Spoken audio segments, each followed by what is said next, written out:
Olá e bem-vindos a mais uma notícia essa semana com as últimas informações da Áustria e da Alemanha. Hoje vamos falar sobre as reaberturas na Áustria e na Alemanha, a questão das restrições de entrada na Alemanha para quem vem do Brasil e também algumas novidades na Suíça. Hoje também eu trago, infelizmente, algumas notícias bem tristes e revoltantes em relação à pandemia no Brasil. Não se esqueça de deixar seu like, comentar e compartilhar com quem possa se interessar pelo conteúdo. Esse vídeo sai todos os domingos às 19 horas do horário da Áustria e da Alemanha, no IGTV e no YouTube. A versão em áudio é lançada como podcast nas principais plataformas de podcasts. Depois da reunião do G7 na União Europeia, o grupo anunciou uma doação de 1 bilhão de doses de vacinas contra a Covid-19 para países em necessidade até 2022. A União Europeia essa semana perdeu uma batalha na Corte de Bruxelas contra a AstraZeneca. O bloco processou o laboratório pedindo que fosse entregue 120 milhões de doses da vacina até o fim de junho. O juiz, no caso, então, decidiu que a AstraZeneca precisa sim entregar doses, mas apenas 80 milhões e até o final de setembro. E se passar desse prazo, vai ter que pagar uma multa de 10 euros por dose não entregue. A Áustria também anunciou doações de vacinas. O país vai doar 1 milhão de doses da vacina contra a Covid-19 para países dos Balcãs, como Albânia, Bósnia, Kosovo, Montenegro, Macedônia do Norte e Sérvia. O destaque da semana na Áustria, na verdade, foi certamente o anúncio de mais relaxamentos de medidas para julho já. A Áustria disse que a partir de 1º de julho, bares e restaurantes não vão mais ter horário para fechar e em praticamente todos os setores aqueles limites de lotação e espaço serão retirados. Baladas voltam a abrir, nesse caso específico com 75% de lotação máxima, mas as pessoas vão poder dançar e beber sem máscaras ou distanciamento social. Falando em máscara, as máscaras FFP2 só vão ser obrigatórias em espaços médicos. Em outros locais, onde elas são obrigatórias agora, máscaras cirúrgicas vão passar a ser o suficiente. Eventos, festas e celebrações voltam a ser permitidos. A principal exigência que se mantém é a do chamado 3G, ou seja, que as pessoas sejam vacinadas, testadas ou recuperadas. O fim de julho deve trazer aí mais relaxamentos. Na Alemanha, o país alcançou a marca de mais de 50% da população com ao menos a primeira dose da vacina. Com isso, diversos estados anunciaram relaxamentos, especialmente nas regras de máscaras, a partir já da semana que vem. A Alemanha também anunciou que vai permitir a entrada de pessoas de fora da União Europeia que estiverem totalmente imunizadas a partir de 25 de junho, sem que elas precisem ali de uma razão específica.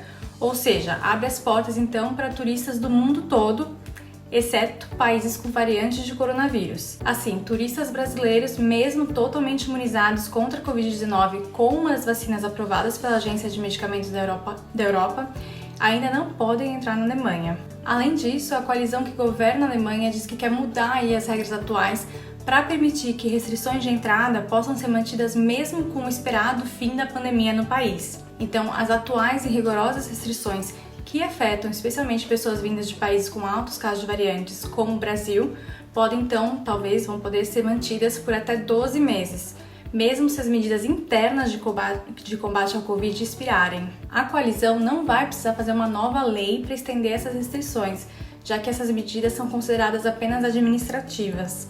As discussões sobre isso devem rolar então essa semana e assim que tivermos mais notícias, e eu sei o quanto isso afeta diversos brasileiros que querem e precisam vir aqui para a Alemanha, eu vou colocar mais informações no Instagram, @AmandaNaAustria. Na Suíça, o governo anunciou que a partir da semana que vem já pretende começar a vacinar jovens de pelo menos 12 anos.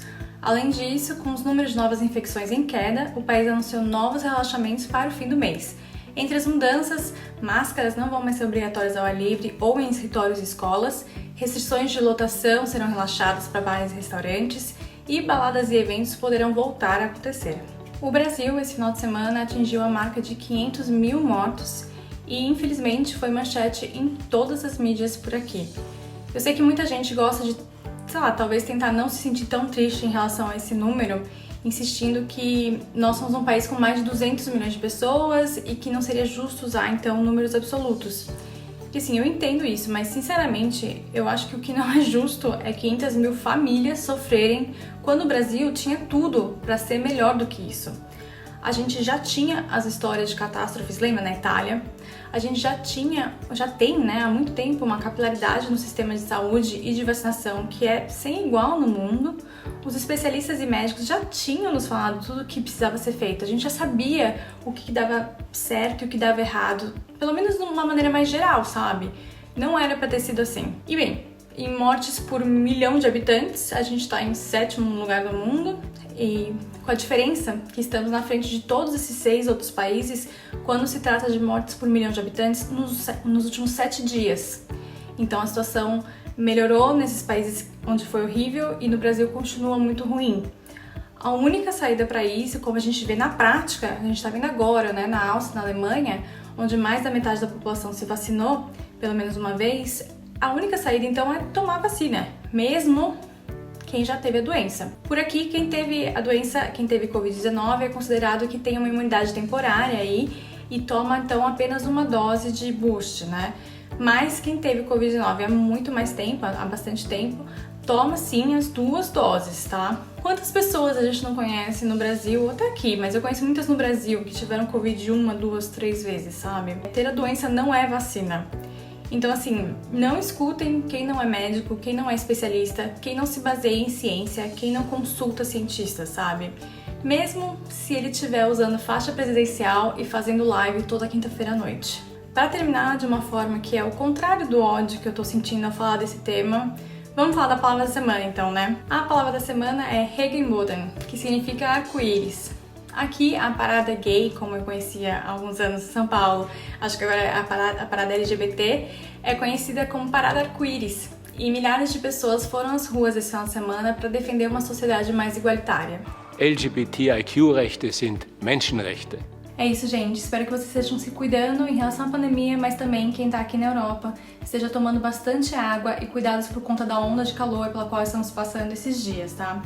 Obrigada por acompanhar. Não esquece de se inscrever no YouTube e no Spotify ou seguir no Instagram. Qualquer dúvida, só deixar aqui nos comentários.